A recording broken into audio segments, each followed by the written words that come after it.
We're talking to Kwame Leo Lillard, and the topic is U.S. colored troops and the Battle of Nashville. And of course, Brother Lillard, during this last segment, let's talk about the troops and the Battle of Nashville. And I think you've already indicated how significant Nashville was. But let's get into a discussion about the battle itself. Okay. The battle occurred on two major days, December 15th, December 16th, 1864. Now, the war had been going on for 3 years at that point, 3 years. Lincoln had issued the proclamation, which is basically a thinly disguised draft for black soldiers. Emancipation Proclamation. Yeah, the proclamation. The battle, the war was just about even kill, dead heat. They were having trouble getting more white people to come in and fight. At that point, it was clear it was about slavery, and many white Northerners were not inclined to free any slaves. So Lincoln had a dilemma. How are you going to prosecute this war with soldiers and you can't find none?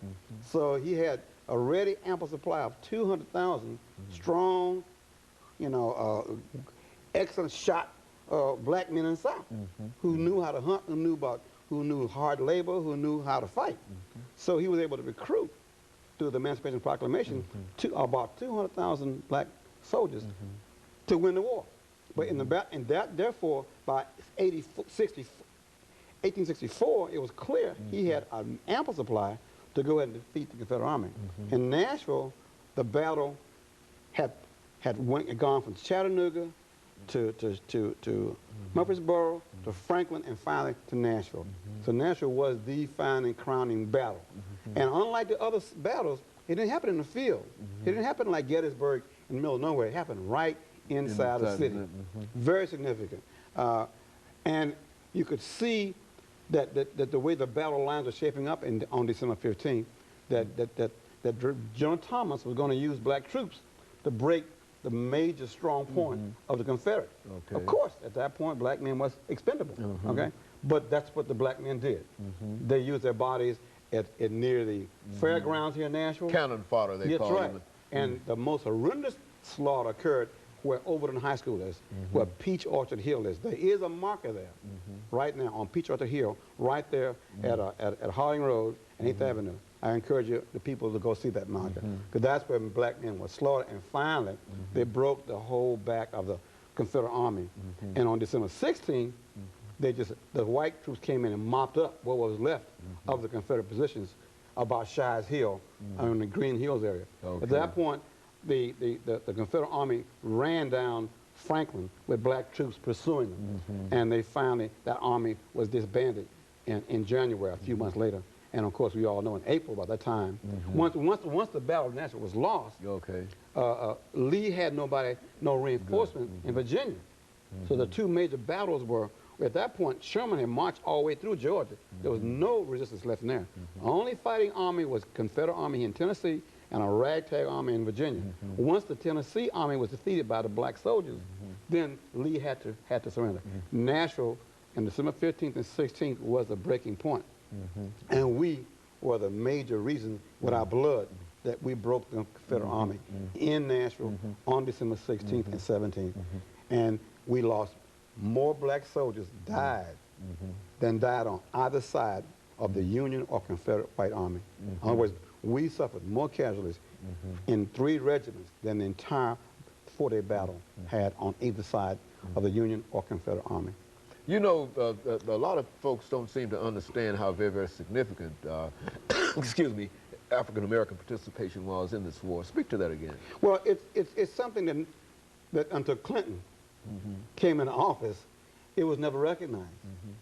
When Lincoln was killed and they had a celebration of the victory of the Union Army in Washington, D.C., they did not invite a single regiment to parade down Pennsylvania Avenue. So it took from 1865 to Clinton was in office to recognize the black soldiers. That they had actually fought in the war. Exactly. They were a non-entity, Brother Hannah. They didn't exist. There were no medals. There were no movies. There was no statues. There was nothing in the history books about the 200,000 black men who wore the Union Army uniform and played major roles in several battles. And unlike the movie Glory, again now, the story of Nashville is that we were victorious. in the movie Glory, they did not defeat the Army out there in South Carolina. But here in Nashville, it's a beautiful, it deserves a movie. It deserves a documentary. Ken Burns ought to come back and do a story. That's right. Because that way our children and white children and anybody can see there's a major part missing in the Civil War story, especially when it comes to Nashville, because this was a place that they had the hardest fighting black regiments. And the 13th Regiment played a major role. And believe it or not, there's a whole new set of young men that are reenactors of that 13th Regiment, USCT regiment right here in Nashville. And one of them was the model for the statue. His name is Bill Radcliffe. He was the actual model for the statue. And that's already out there. Yeah, he is a reenactor with the 13th USCT Regiment. And we're so proud of what he's done in terms of recruiting people to to become reenactors. Because that way you can go to schools, you can go to churches, you can go to programs, you can see these men dressed in the old Civil War. They talk about the muskets, talk about what they ate, and how they endured hardships, but they still fought and won. So we have spent also every year on December 15th paying tribute to the men who fought in the battle.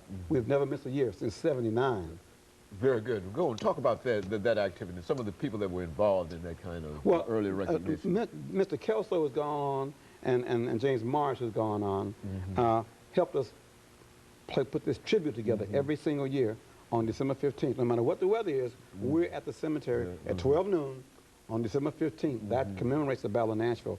We lay a wreath, we have history tours, of a brief program to say thank you to the men who are buried there. We've been doing that with the Lynn Norris's group. We've been doing it with the Village. We've been doing it with many Boy Scouts. We've been doing it with a lot of fraternities and sororities who ask their recruits that they're going through the line to go out there and participate. So over these 7 years, we've had a lot of folks come out there and open their eyes up to the Battle of Nashville and the role played by black men. And over the last 3 minutes, this statue that you have here is the culmination of many of your efforts. And what are some of the things that you'd like for folks to know who might wish to help support you? I think this is still an ongoing project, isn't it? That's correct. We have raised the money to build the statue, to get it poured, the plaque on it, the granite marble, the foundation, the approval from the Veterans Administration. What's left now is to say thanks to all the sponsors, to give them some piece of artwork to say thanks. But more importantly, we have to maintain the statue so it will not oxidize and turn green. And even more important, we've got to put together a major publicity campaign so that if you come to Nashville and you're in a hotel downtown in Opryland, there'll be a brochure there in the lobby telling you this statue exists, how to get to it, and what it means. So we have lots of fundraising to do, and we want you to look at our organization's federal exempt number. You can send your money to 1215 9th Avenue North on 37208 Nashville, 1215 9th Avenue North. It's a tax deductible, we're federally exempt, certified organization. We will send your receipt back, acknowledging your gift, and listing you as a donor in all our publications. We have about $12,000 more to raise to accomplish that. And so you're working hard over these last few months in terms of not only building the statue, but at least trying to create a fund so that you can maintain it. And you would like for as many people as might be watching this morning to be aware of that and help you. I think you mentioned earlier, somebody else mentioned earlier about the amount of contributions. It does not have to be $5,000. No, it could be $5.